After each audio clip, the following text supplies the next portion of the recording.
El soldador que detuvo 14 tanques con una varilla de soldar y salvó 380 vidas. El calor llegó primero, no el calor del verano ucraniano, que a las 4:40 de la madrugada del 22 de junio de 1944 todavía era húmedo y pegajoso como una manta mojada sobre la cara, sino el calor de 800 caballos de vapor encerrados en 26 toneladas de acero blindado, avanzando en formación de cuña a través de la maleza de álamos a 180 metros de la posición donde Stanisław Kowalczyk estaba metido hasta las rodillas en el barro negro del pantano de Pripyat, sujetando con ambas manos una varilla de soldar de 35 centímetros que pesaba exactamente 340 gramos. 14 tanques Panzer IV avanzaban hacia las líneas de la primera brigada blindada polaca. La distancia entre el primer Panzer y la posición de Kowalczyk se reducía a razón de 14 metros por segundo. En las trincheras a su espalda había 380 soldados polacos con munición para menos de 11 minutos de combate sostenido.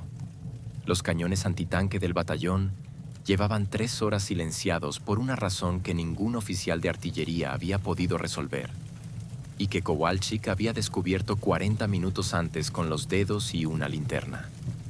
Kowalczyk tenía 31 años. Antes de la guerra había soldado tuberías de gas en los astilleros de Gdańsk durante 8 años. No era sargento, no era oficial, no era ingeniero. Era soldado raso de la unidad de mantenimiento, el hombre que reparaba las orugas rotas y los escapes de aceite, el que olía permanentemente a acetileno y a grasa quemada, el que los oficiales llamaban cuando algo mecánico se negaba a funcionar y los manuales no tenían respuesta. En los 40 minutos anteriores, Kowalczyk había convertido esa varilla de soldar común, la misma que usaba para reparar fisuras en los cascos de los blindados, en el único dispositivo que podía detener los 14 Panzer antes de que llegaran a las trincheras. Si funcionaba, salvaría 380 vidas. Si fallaba, moriría en el pantano con ellos. Le quedaban 11 segundos para saberlo. Lo que Kowalczyk había hecho con esa varilla era algo que ningún ingeniero del ejército polaco había considerado y que ningún manual técnico aliado describía. Era algo que solo podía haber ocurrido a un hombre que había pasado 8 años mirando cómo el metal se comporta cuando se calienta de maneras específicas, en cantidades específicas, en lugares muy específicos. La física era simple. Los resultados no lo eran. Y en los próximos 40 segundos, la diferencia entre las dos cosas determinaría si el 22 de junio de 1944 sería el día en que la primera brigada blindada polaca sobrevivió, o el día en que desapareció en el barro negro de Ucrania. El primer Panzer estaba a 90 metros. Stanisław Kowalczyk nació en Gdańsk en 1913, el año en que el Kaiser Wilhelm II inauguró el canal de Kiel, y los astilleros del Báltico trabajaban a 3 turnos para construir los destructores que 6 meses después pelearían en la Primera Guerra Mundial. Su padre, Józef Kowalczyk, era calderero en los astilleros imperiales de Danzig, uno de los 12.000 obreros que en aquella época doblaban planchas de acero de 20 milímetros con martillos neumáticos y las remachaban en los cascos de los cruceros con una precisión que los ingenieros navales de Berlín describían en sus informes como artesanía de nivel excepcional. Stanisław creció en ese ambiente. El chirrido constante del metal, el olor a carbón y a óxido, la geometría de las estructuras de acero que se alzaban sobre los muelles como catedrales industriales. A los 16 años entró como aprendiz en el taller de soldadura. No soldar con remaches ni con pernos, sino con la técnica nueva, la soldadura oxiacetilénica que en 1929 empezaba a reemplazar el remachado en los astilleros más modernos. El proceso era sencillo en principio y extraordinariamente difícil en la práctica. La llama de una mezcla de oxígeno y acetileno, regulada a una temperatura de entre 3100 y 3500 grados Celsius según el metal a soldar, fundía un cordón de material de aportación, la varilla, que al solidificarse creaba una unión más fuerte que los propios metales base. Kowalczyk aprendió esto en 6 meses de aprendizaje y luego pasó 8 años perfeccionándolo en las tuberías de alta presión de los astilleros de Gdańsk, donde un cordón de soldadura defectuoso en una tubería de vapor a 12 bares de presión podía matar a todos los hombres en un radio de 15 metros. La diferencia entre un soldador mediocre y uno excelente, le enseñó su maestro Bronisław Michalski, no estaba en la mano ni en el ojo. Estaba en el oído. Un soldador que sabe escuchar el metal cuando se calienta, cuando se dilata, cuando se contrae, cuando le queda demasiado calor o demasiado poco, ese soldador nunca comete el mismo error dos veces. Kowalczyk tenía ese oído. Desarrolló la capacidad de detectar por el sonido de la soldadura si el ángulo de la llama era correcto, si la velocidad de avance era la adecuada, si el metal base estaba absorbiendo el calor de manera uniforme. Era una sensibilidad que no podía enseñarse en los manuales. Requería miles de horas de práctica y una atención al detalle físico que la mayoría de los hombres nunca desarrollan. También aprendió algo que los libros de texto no mencionaban. El metal tiene memoria. Una plancha de acero que ha sido sometida a un ciclo de calentamiento y enfriamiento cambia sus propiedades internas, aunque visualmente parezca idéntica a como era antes. Las tensiones residuales que quedan dentro del metal después de una soldadura determinan cómo va a comportarse esa plancha cuando vuelva a calentarse, cuándo va a deformarse, en qué dirección va a ceder. Los ingenieros llamaban a esto historia térmica del material. Kowalczyk lo llamaba lo que el metal recuerda. Y en 1944, esa memoria del metal se convertiría en su única arma contra 14 Panzer IV. Cuando Alemania invadió Polonia el 1 de septiembre de 1939, Kowalczyk tenía 26 años y llevaba 3 semanas de luna de miel con su esposa Sofia en Zakopane. Volvió a Gdańsk el 3 de septiembre. La ciudad ya era parte del Reich. Los astilleros, rebautizados Danziger Werft, seguían operando. Los nuevos administradores alemanes le ofrecieron continuar como soldador con el mismo salario.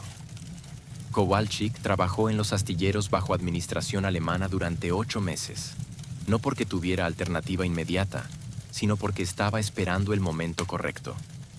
En mayo de 1940, 3 días después de que Alemania invadiera Francia y los Países Bajos, cruzó la frontera hacia Lituania con un grupo de 17 trabajadores polacos y desde allí llegó, por una ruta que pasó por Suecia, Gran Bretaña y Gibraltar, hasta los campamentos del ejército polaco en el exilio en Palestina.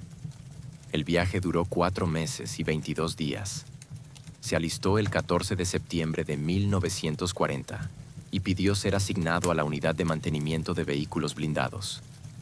No porque quisiera evitar el combate, sino porque conocía el metal y sabía que en una unidad de mantenimiento, el conocimiento del metal era un arma tan real como cualquier fusil. Para entender lo que Kowalczyk hizo en el pantano de Pripyat, hay que entender primero por qué los cañones antitanque de la primera brigada blindada polaca dejaron de funcionar a las 00:15 del 22 de junio de 1944, 4 horas y 25 minutos antes del amanecer y 4 horas y 25 minutos antes de que los Panzer IV comenzaran su avance. Los cañones eran Ordnance QF 6 libras, el cañón antitanque estándar del ejército británico desde 1942. Un tubo de acero de 57 milímetros de calibre montado sobre una fuste de ruedas de acero, capaz de disparar un proyectil perforante de 2,85 kilogramos a 900 metros por segundo y penetrar 74 milímetros de blindaje de acero homogéneo a 500 metros de distancia. En condiciones normales, era perfectamente capaz de destruir un Panzer IV a 800 metros. El blindaje frontal del Panzer IV Aussie H era de 80 milímetros, lo que significaba que en la práctica el 6 libras necesitaba disparar a menos de 400 metros para garantizar la penetración. No era ideal, pero era lo que había. El problema que apareció a las 0:15 no era de munición ni de mecánica del cañón. Era del mecanismo de cierre. El cierre de un cañón de artillería, la pieza que sella la recámara en el momento del disparo y la abre después para expulsar el casquillo vacío e introducir el siguiente proyectil. Era en el 6 libras un sistema de cuña deslizante horizontal. un bloque de acero de 4,3 kilogramos que se movía lateralmente dentro del cuerpo del cañón, impulsado por un resorte de retroceso. El mecanismo requería una tolerancia de 0,15 milímetros entre el bloque de la cuña y las guías del cuerpo del cañón. Más holgura que eso, y el gas del disparo escapaba hacia atrás. Menos holgura que eso, y el bloque se agarrotaba, incapaz de moverse. En las 16 horas anteriores al 22 de junio, la unidad había cruzado 180 kilómetros de terreno pantanoso en el norte de Ucrania. La temperatura había bajado de 28 grados Celsius durante el día a 9 grados Celsius durante la noche. El barro de los pantanos de Pripyat, un barro negro y fino que penetraba por cualquier intersticio de décimas de milímetro, había entrado en los mecanismos de cierre de los 6 cañones de la batería. Al bajar la temperatura, el barro húmedo dentro de las guías del cierre se había contraído de manera diferente al acero, creando depósitos microscópicos que agarrotaban el bloque de la cuña. 2 cañones fallaron a las 00:15, 3 más a las 01:00, el último a las 02:30, a las 04:00, cuando el sonar del batallón detectó el movimiento de los tanques a 2.300 metros. La batería antitanque entera estaba silenciada. Los mecánicos habían intentado desmontar y limpiar los cierres. El problema era que desmontar un cierre de 6 libras en condiciones de campo, con herramientas estándar, en oscuridad y bajo la presión de que los tanques podían llegar en cualquier momento, tomaba entre 45 y 90 minutos por cañón. Con 6 cañones y 3 mecánicos disponibles, el tiempo mínimo era de 3 horas. No había 3 horas. El teniente de artillería Marek Wisniewski, 27 años, ingeniero por la Universidad de Varsovia, pasó 45 minutos mirando el cierre agarrotado del primer cañón con su linterna y no encontró solución. Entonces alguien le dijo que fuera a buscar al polaco raro de mantenimiento que siempre olía a acetileno. Kowalczyk llegó al primer cañón a las 03:58. 6 minutos después de que el observador de vanguardia confirmara movimiento de blindados a 2100 metros. Tenía su linterna, su caja de herramientas y el equipo de soldadura portátil que llevaba a todos lados. Un pequeño soplete de acetileno alimentado por una botella de 2 litros, media docena de varillas de soldadura, E601, 3 de 35 centímetros, sus guantes de cuero y sus gafas de soldar. La linterna la sujetó con los dientes. Se agachó junto al mecanismo de cierre del cañón y pasó los dedos por las guías del bloque de cuña. Lo que sintió le llevó exactamente 4 segundos identificar. Era el mismo problema que había visto en los astilleros de Gdańsk en 1936, durante el invierno más frío en 40 años, cuando las tuberías de vapor del dique seco número 3 se habían bloqueado por exactamente el mismo mecanismo. Contracción diferencial entre el material de relleno de las juntas, en ese caso, grafito mezclado con aceite de lino, en este caso, barro mineral de Ucrania, y el acero de las guías. En Gdańsk, los ingenieros habían tardado 3 días en diagnosticar el problema y 3 semanas en diseñar la solución. Kowalczyk lo había visto con los dedos en 4 segundos porque conocía el tacto de ese tipo de agarrotamiento. No es el barro, le dijo al teniente Wisniewski, que estaba de pie a su espalda con expresión de alguien que está esperando una sentencia de muerte. Es la diferencia de temperatura. El barro actúa como cuña porque se ha contraído más rápido que el acero. Si calentamos el cuerpo del cañón lo suficiente, el acero se dilata y el barro pierde el agarre. ¿Cuánto tiempo?, preguntó Wisniewski. 4 minutos por cañón si lo hago bien. 6 si lo hago despacio. Tienes menos de 40 minutos para los 6. No era suficiente para los 6. Era suficiente para 5, tal vez. Pero el teniente Wisniewski estaba a punto de descubrir que Kowalczyk no había terminado de hablar. El calentamiento controlado de un cañón en condiciones de campo presentaba un problema obvio. Calentar el cuerpo del cañón demasiado provocaba la expansión del tubo y cambiaba las tolerancias del proyectil en la recámara, lo que podía causar desde una pérdida de precisión hasta una explosión en la recámara. Los manuales de artillería especificaban una temperatura máxima de 40 grados Celsius para el cuerpo del cañón fuera de condiciones de disparo. Por encima de esa temperatura, el cañón necesitaba enfriarse antes de disparar. Kowalczyk sabía esto. También sabía otra cosa que los manuales de artillería no mencionaban, porque los manuales de artillería los escribían oficiales de artillería, no soldadores de astilleros. El mecanismo de cierre de cuña deslizante del 6 libras tenía una geometría muy específica. El bloque de la cuña era más ancho en la parte superior que en la inferior, con una diferencia de 1,2 milímetros en 43 centímetros de longitud, lo que le daba una forma ligeramente trapezoidal en sección transversal. Esta forma no era un error de diseño, era intencional. Garantizaba que el cierre sellara la recámara de manera más efectiva bajo la presión del disparo. Pero también significaba que el bloque de la cuña y las guías del cuerpo del cañón tenían una zona de contacto que era aproximadamente el 60% del área total del bloque, concentrada en los bordes superiores de las guías. Si se calentaba el cuerpo del cañón de manera uniforme, el efecto sobre el agarrotamiento era mínimo porque el acero se dilataba en todas las direcciones simultáneamente.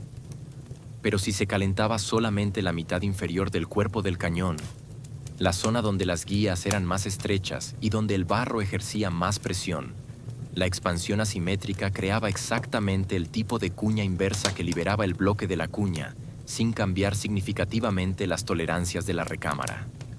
El calentamiento localizado necesario era de 15 a 20 grados Celsius, aplicado en una franja de 8 a 10 centímetros de longitud en la zona de las guías inferiores. Eso era lo que la varilla de soldar podía hacer. No soldar nada, no reparar nada, simplemente aplicar calor a la temperatura exacta, en el lugar exacto, durante el tiempo exacto. Una varilla E6013, encendida pero no aplicada a ningún metal base, mantenida a 3 centímetros de la superficie del cañón, producía exactamente el flujo de calor radiante que Kowalczyk necesitaba, suficiente para elevar la temperatura superficial del acero en 18 grados en 90 segundos, sin crear un gradiente de temperatura que penetrara más de 4 milímetros en el grosor del metal. Era como cocinar una plancha de acero desde afuera sin calentar el interior. La diferencia de temperatura entre la superficie y el interior creaba una tensión de compresión en la superficie que dilataba las guías exteriores exactamente la cantidad necesaria para liberar el barro contraído. Kowalczyk no lo explicó en estos términos al teniente Wisniewski. Le dijo: «Voy a calentar el costado del cañón con la varilla. Cuando yo diga, usted intenta abrir el cierre. Si no funciona a la primera, espere 10 segundos y vuelve a intentar. No lo fuerce, no empuje, solo tire del mango». Wisniewski lo miró durante 3 segundos. Luego dijo: «De acuerdo».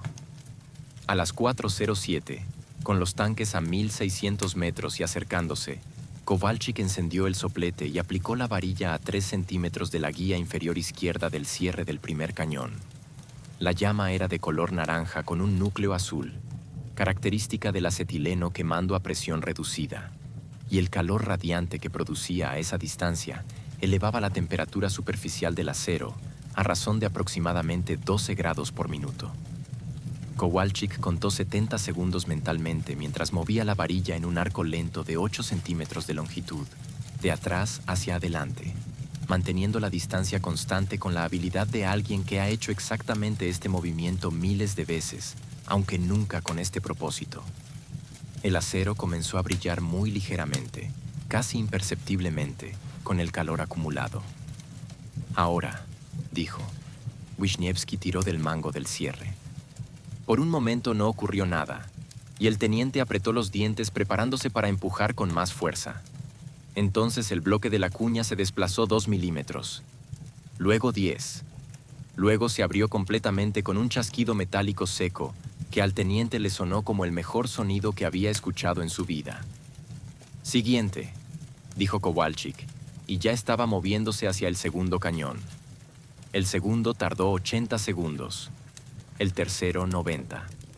El cuarto 65, porque el barro estaba menos seco y el agarrotamiento era menos severo. Para el quinto cañón, A las 4:28, los tanques estaban a 820 metros y el ruido de sus motores era audible sin necesidad de sonar. Un rugido bajo y constante que hacía vibrar el agua estancada en el pantano con pequeñas ondas concéntricas. Kowalczyk aplicó la varilla sin mirar hacia los tanques.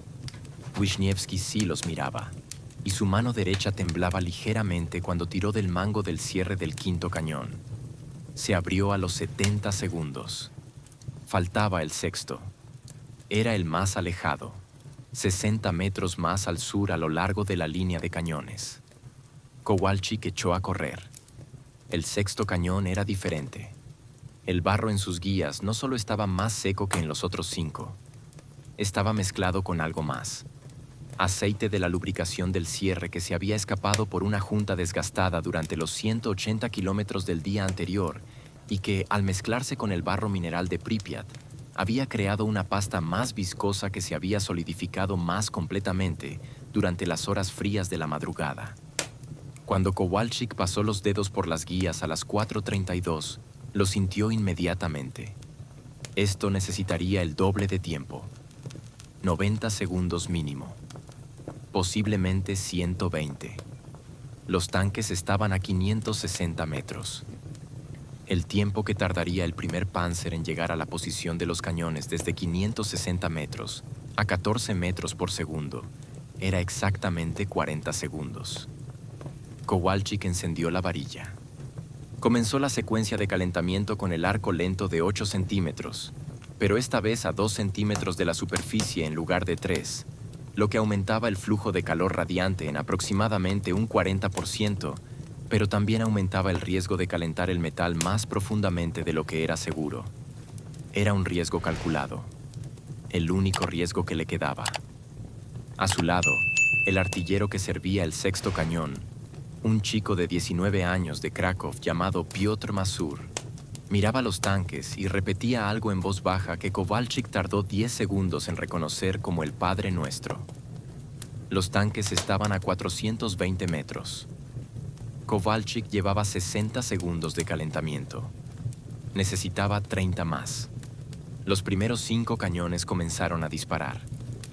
El sonido fue físico, no solo auditivo. Una onda de presión que sacudió el aire y empujó a Kowalczyk contra el cañón que estaba calentando. Las explosiones iluminaron el pantano con destellos naranjas. El primer Panzer de la formación recibió 2 impactos en el flanco de estribor y se detuvo con el motor en llamas. El segundo siguió avanzando. El tercero giró para evitar el fuego concentrado y expuso su flanco. Los cañones disparaban a cadencia de 10 proyectiles por minuto. Pero 5 cañones contra 14 tanques, con la formación de cuña comprimiéndose para reducir el perfil lateral, era matemáticamente insuficiente.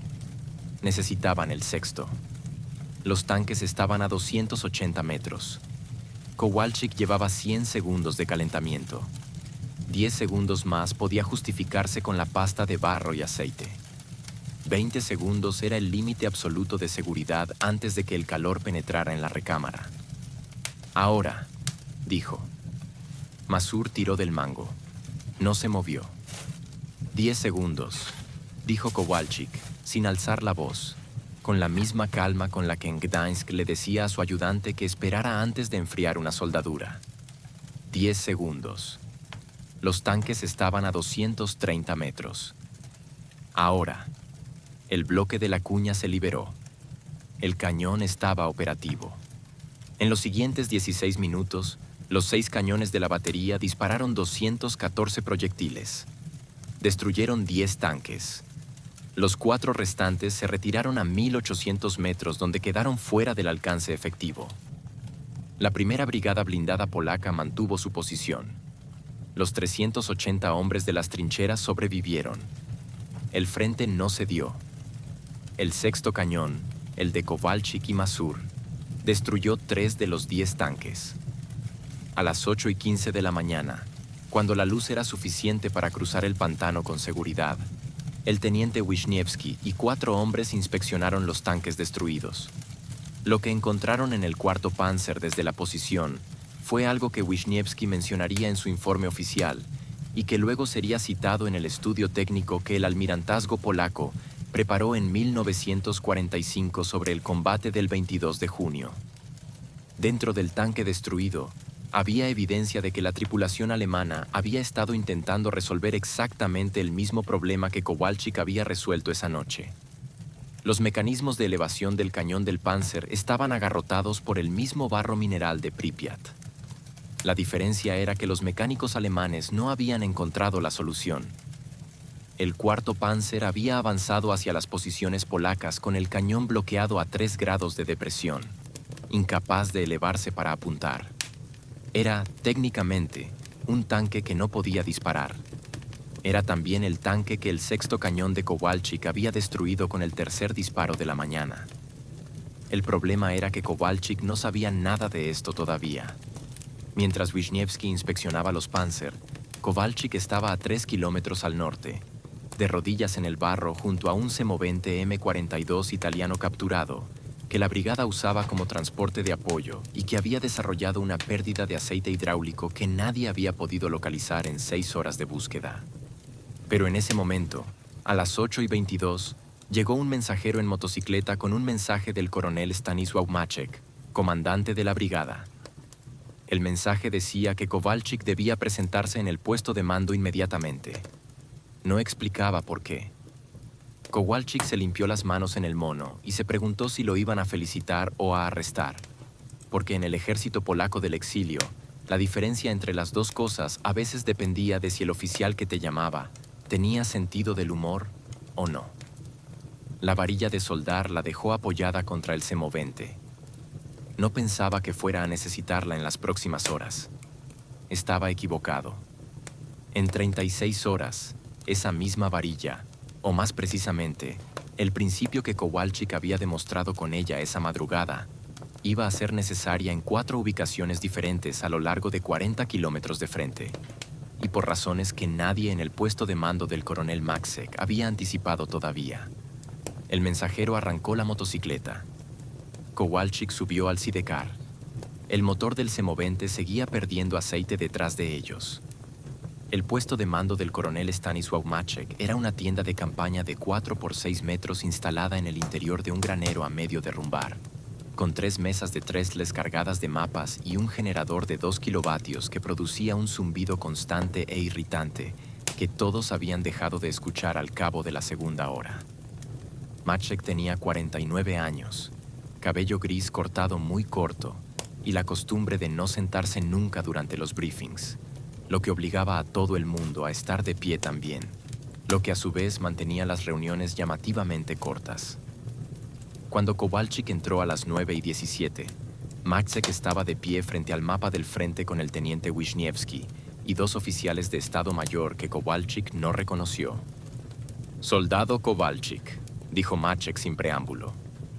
«El teniente Wisniewski me dice que esta madrugada reparó 6 cañones antitanque con una varilla de soldar y lo hizo en 34 minutos. 35, señor. Le voy a hacer una pregunta directa y necesito una respuesta directa. ¿Puede enseñarle a otro mecánico a hacer lo mismo?» Kowalczyk pensó en esto durante exactamente 2 segundos. No en si era posible técnicamente, porque eso lo sabía. Pensó en cuánto tiempo tardaría en explicar lo suficiente para que alguien lo hiciera bien sin haberlo visto nunca. En 2 horas puedo enseñarle los fundamentos a alguien que haya soldado antes. En 4 horas puedo enseñarle a alguien que no haya soldado pero que sea mecánico. No puedo enseñarle a alguien que no sepa nada de metal. Maciek miró a uno de los oficiales de Estado Mayor. ¿Cuántos mecánicos tenemos con experiencia en soldadura? El oficial consultó una lista. 14 en toda la brigada. Tiene usted 2 horas, dijo Maciek. Luego tendrá 12 alumnos. Y necesitamos que todos funcionen para mañana al amanecer, porque la inteligencia dice que hay 41 Panzer a 22 kilómetros al este y se están moviendo hacia nosotros. 41 Panzer. Kowalczyk no dijo nada. Asintió. Pensó en la varilla de soldar que había dejado apoyada contra el semovente. Pensó en que tendría que ir a buscarla antes de la clase. Kowalczyk impartió la instrucción en el patio del granero a las 11:00. Tenía 12 alumnos, todos mecánicos de mantenimiento con edades entre 19 y 42 años, todos con experiencia en soldadura oxiacetilénica de al menos 6 meses. Los reunió alrededor de un cañón 6 libras que habían trasladado al patio y comenzó por el principio. No por el procedimiento, sino por la física. 45 minutos explicando por qué el barro se comporta como cuña al contraerse. 30 minutos explicando la geometría del cierre de cuña deslizante y por qué el calentamiento asimétrico funcionaba. 15 minutos sobre los límites de temperatura y por qué no se podían superar. 30 minutos de demostración práctica, él haciendo el procedimiento mientras ellos observaban con la máxima cercanía posible. 60 minutos de práctica individual en el cañón, 2 intentos por alumno. El resultado de los 12 alumnos al final de las 4 horas era el siguiente. 4 podían ejecutar el procedimiento correctamente sin supervisión. 5 necesitaban una supervisión mínima y probablemente lo harían bien solos después de un intento real. 3 no tenían suficiente sensibilidad para controlar la distancia de la varilla con la consistencia necesaria y necesitarían más práctica. Los 4 buenos, dijo Kowalczyk al teniente Wisniewski. Los ponemos cada uno en un sector diferente del frente. Los 5 que son casi buenos, los emparejamos en 2 sectores donde haya más de 6 cañones. Los 3 que todavía no están listos, los ponemos conmigo esta noche. Era un plan. No era un plan bueno para 41 Panzer, pero era el mejor plan posible con 4 horas y 12 alumnos. Incidente 1. El sector norte, 23:45. El mecánico Joseph Krawczyk, 23 años, uno de los 4 alumnos aptos de la instrucción de la tarde, fue llamado al sector norte a las 23:40, cuando el observador de avanzada reportó movimiento de 3 tanques a 1100 metros. 4 cañones del sector norte tenían el cierre agarrotado. Krawczyk los reparó en 22 minutos. Cuando los tanques llegaron a 600 metros, los 4 cañones estaban operativos.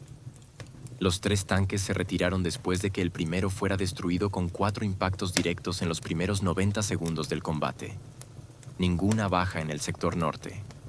Incidente 2. El sector central, 1:30.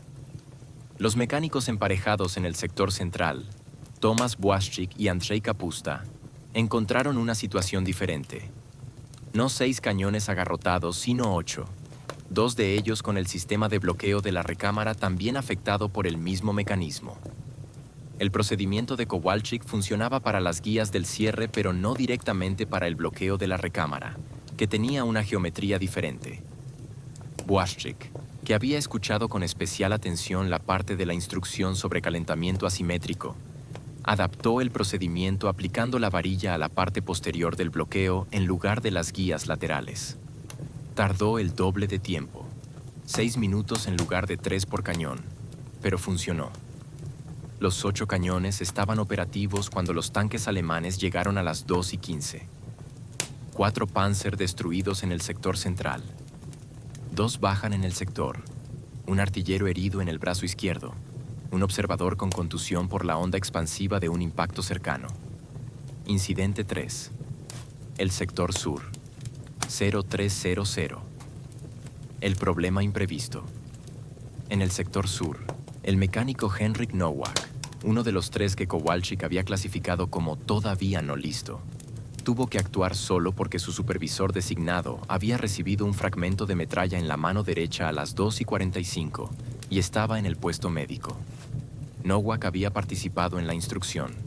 Sabía el procedimiento teóricamente.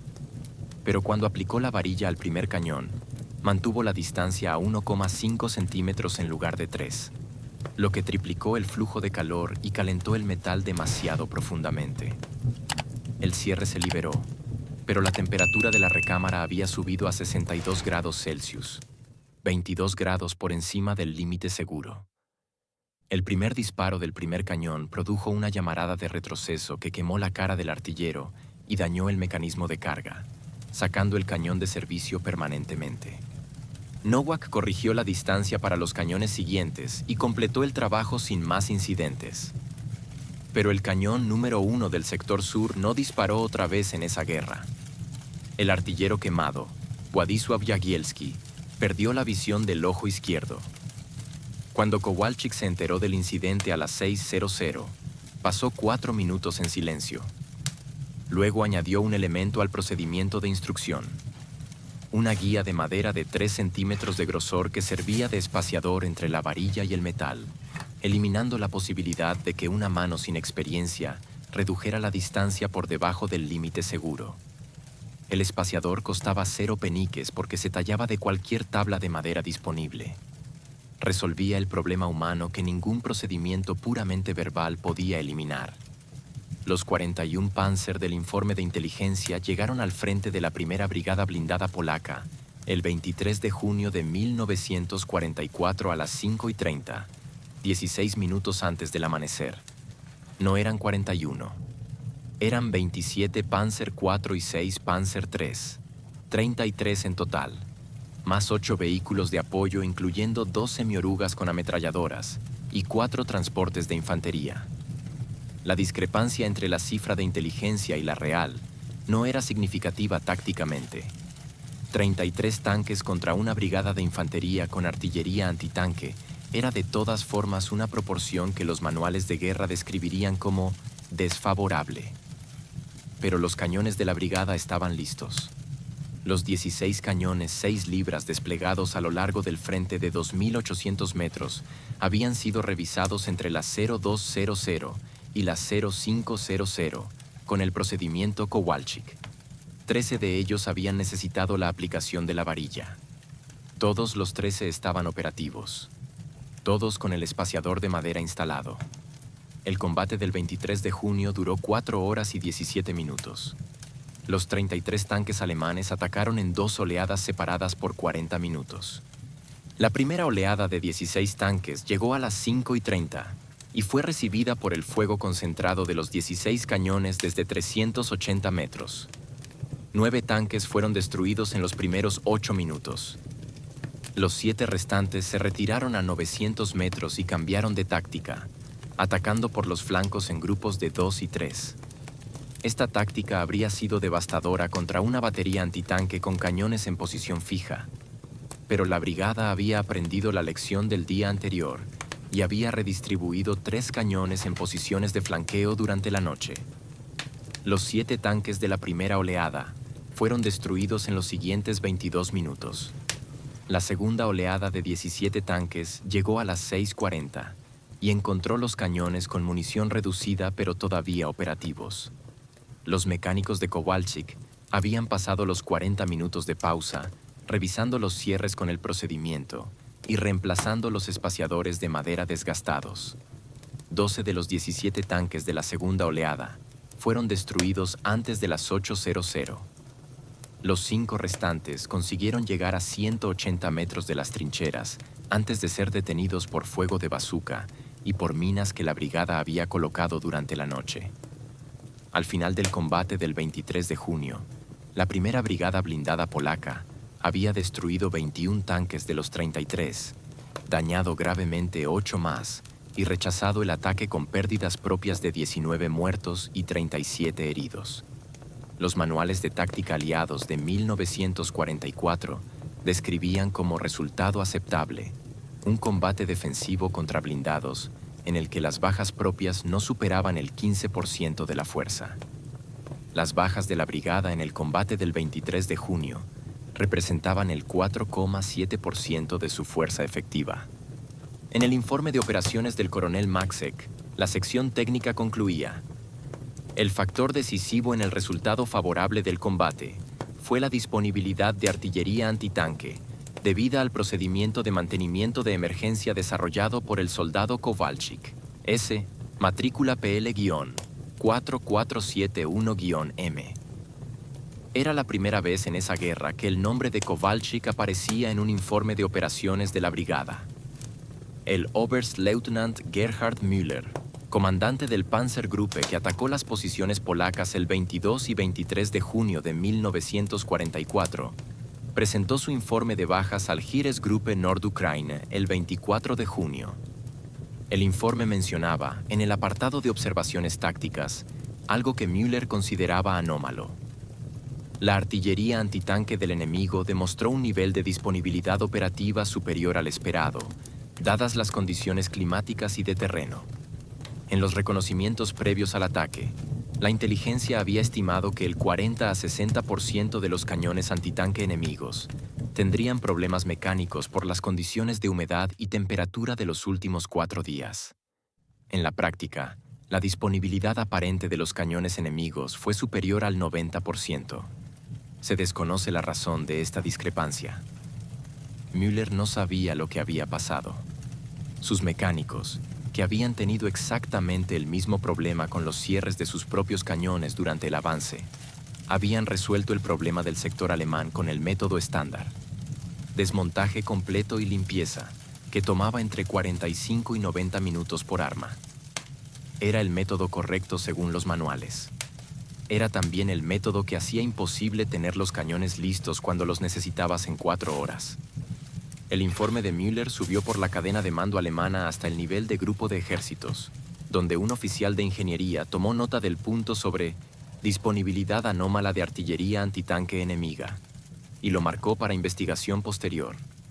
Esa investigación nunca ocurrió, porque 2 semanas después la operación Bagration rasgó el frente alemán en el este a lo largo de 500 kilómetros, y el Grupo de Ejércitos Centro dejó de existir como entidad operativa coherente. Los archivos de la investigación, si alguna vez fueron iniciados, se perdieron en el caos de la retirada. El coronel Maxek recomendó a Kowalczyk para la Cruz de Virtud Militar el 1 de julio de 1944. La recomendación fue aprobada el 14 de julio y la condecoración fue concedida el 3 de agosto de 1944 en una ceremonia de campo en Normandía, donde la brigada se había desplegado para participar en la Operación Totalice. Maček le puso la medalla en el pecho a Kowalczyk en el patio de una granja normanda, delante de 200 hombres de la brigada que llevaban 3 semanas de combate continuo y que, según el cabo Zbigniew Ostrowski, que presenció la ceremonia y la describió en sus memorias de 1969, aplaudieron durante 30 segundos sin parar cuando el nombre de Kowalczyk fue leído. ¿Cómo se siente, soldado?, le preguntó Maček después de la ceremonia. Con hambre, señor. El desayuno de hoy era demasiado pequeño. Maček rió.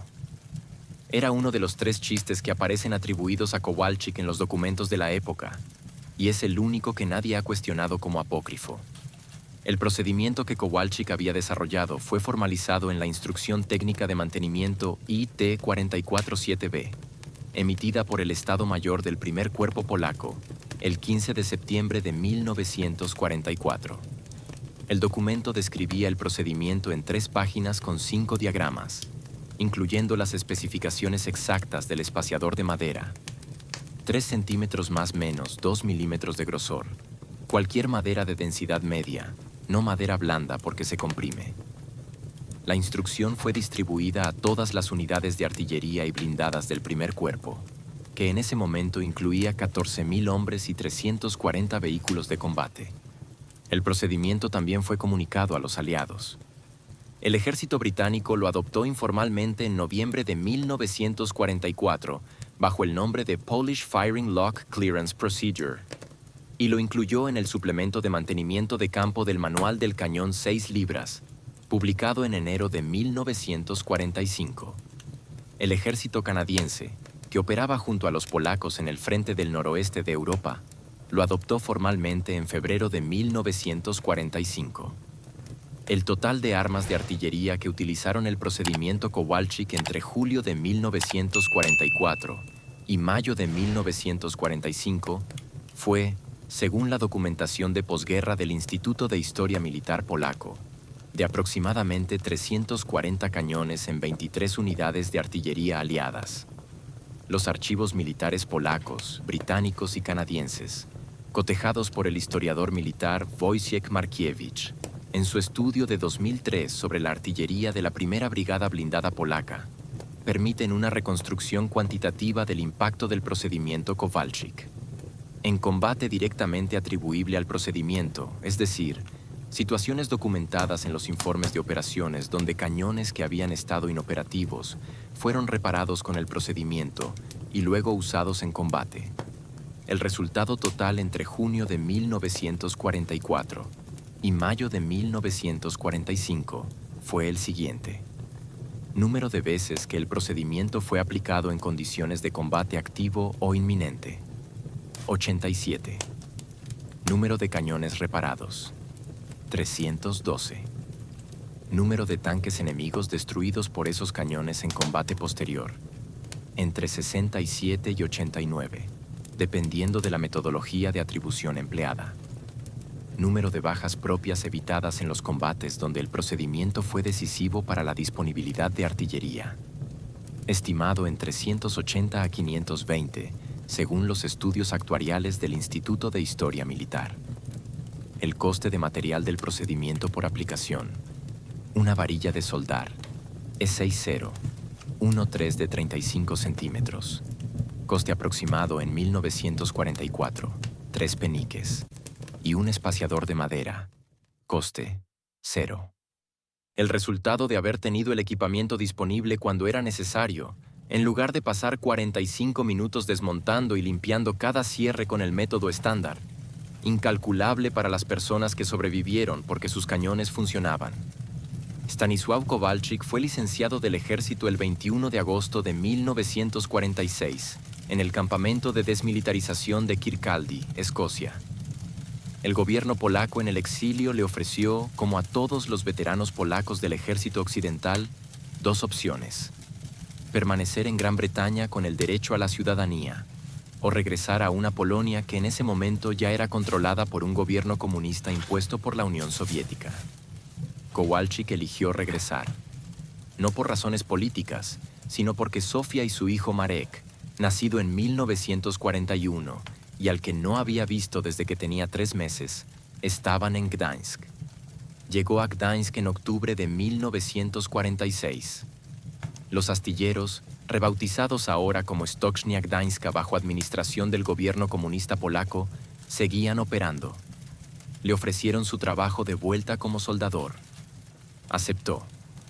Pasó los siguientes 26 años en los mismos astilleros donde su padre había trabajado y donde él había aprendido a leer el metal con los dedos, soldando tuberías de vapor y cascos de barcos y todo lo que se necesitaba soldar, hasta que se jubiló en 1972. La Cruz de Virtud Militar la guardaba en un cajón del aparador del salón, envuelta en un trozo de tela de franela azul. No la exhibía.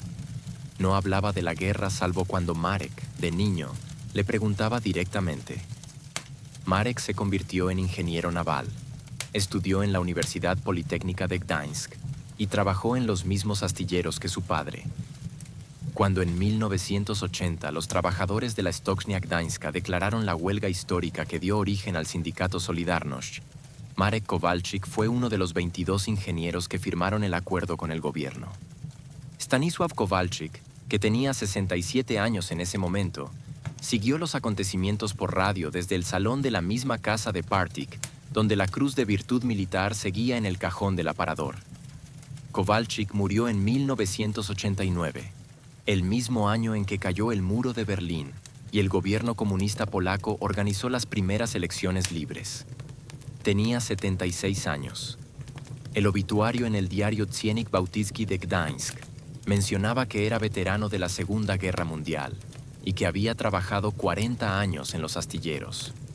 No mencionaba las varillas de soldar, ni los 14 Panzer, ni las 380 vidas. Marek Kowalczyk donó el cuaderno de notas técnicas de su padre al Museo de la Segunda Guerra Mundial de Gdańsk en 2011. Las notas del 22 de junio de 1944, escritas en lápiz en una libreta de hule negro, incluían el diagrama del mecanismo de cierre de cuña del 6 libras con las medidas de temperatura anotadas en los márgenes. 15 a 20 grados, zona inferior, 8 a 10 centímetros, 3 centímetros de distancia. Una nota al margen, añadida con una caligrafía ligeramente diferente que sugería que fue escrita más tarde, decía simplemente: funciona igual que Gdańsk 1936. El cuaderno está catalogado bajo el número GM-201, 1-TM-00, 4-7 y puede verse en la Sala Permanente de Innovación Técnica en Combate del museo. La historia de Stanisław Kowalczyk no es excepcional en el sentido de que fue un genio. Es excepcional en el sentido de que era exactamente lo contrario. Era un hombre ordinario que había hecho una cosa durante 8 años y la había hecho tan bien que conocía sus límites con una precisión que ningún libro de texto podía enseñar.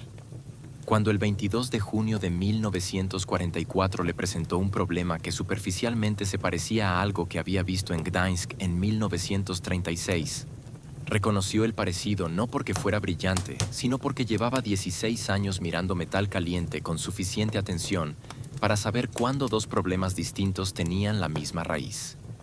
Los historiadores militares hablan del punto de inflexión de la Operación Bagration de junio de 1944 en términos de estrategia, de números de división, de kilómetros de frente.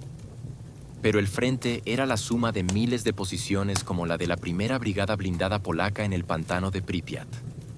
Y cada una de esas posiciones dependía de que los hombres en ella pudieran hacer funcionar su equipamiento cuando lo necesitaban. La diferencia entre un cañón operativo y un cañón agarrotado no es una variable estratégica. Es un pedazo de barro de 0,15 milímetros en una guía de acero y un soldador de Gdańsk con una varilla de 3 peniques que sabe exactamente dónde aplicar el calor. La guerra, en última instancia, se decide en ese espacio de 0,15 milímetros. No en los estados mayores, en los talleres, en los patios de los graneros donde hombres como Kowalczyk enseñan en 4 horas lo que tardaron años en aprender. En los cajones de los aparadores donde las medallas se guardan envueltas en franela, porque la persona que las ganó no consideraba que lo que había hecho merecía más exposición que eso. El número de personas que conocen el nombre de Stanisław Kowalczyk es pequeño. El número de personas que están vivas porque alguien como él existió es mucho, mucho mayor. Para cerrar el registro con precisión, número de unidades aliadas que adoptaron el procedimiento, 23. Número de cañones en los que fue aplicado en condiciones de combate, 312. Número de mecánicos entrenados directamente por Kowalczyk, 12. Número de mecánicos entrenados por sus alumnos, estimado 200 a 280. Costo del material por aplicación, 3 peniques. Tiempo de desarrollo del procedimiento desde la identificación del problema hasta la primera aplicación exitosa, 47 minutos. Temperatura de aplicación, 15 a 20 grados Celsius adicionales. Distancia de la varilla al metal, 3 centímetros, más menos 0,5 centímetros. Número de ajustes al procedimiento durante su desarrollo. 2. Inclusión del espaciador de madera. Ajuste del protocolo de instrucción. Número de veces que Kowalczyk utilizó la varilla en combate personal. 7. Número de vidas estimadas salvadas directa o indirectamente. Entre 380 y 520. Un soldador. Una varilla. 3 peniques. 22 años de experiencia mirando el metal con suficiente atención como para escuchar lo que recuerda. Acabas de pasar los últimos 40 minutos en el barro negro del pantano de Pripyat con un soldador de Gdańsk que nadie recuerda.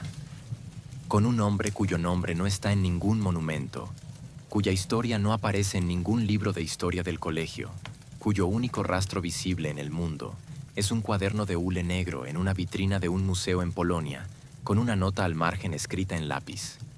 Y sin embargo,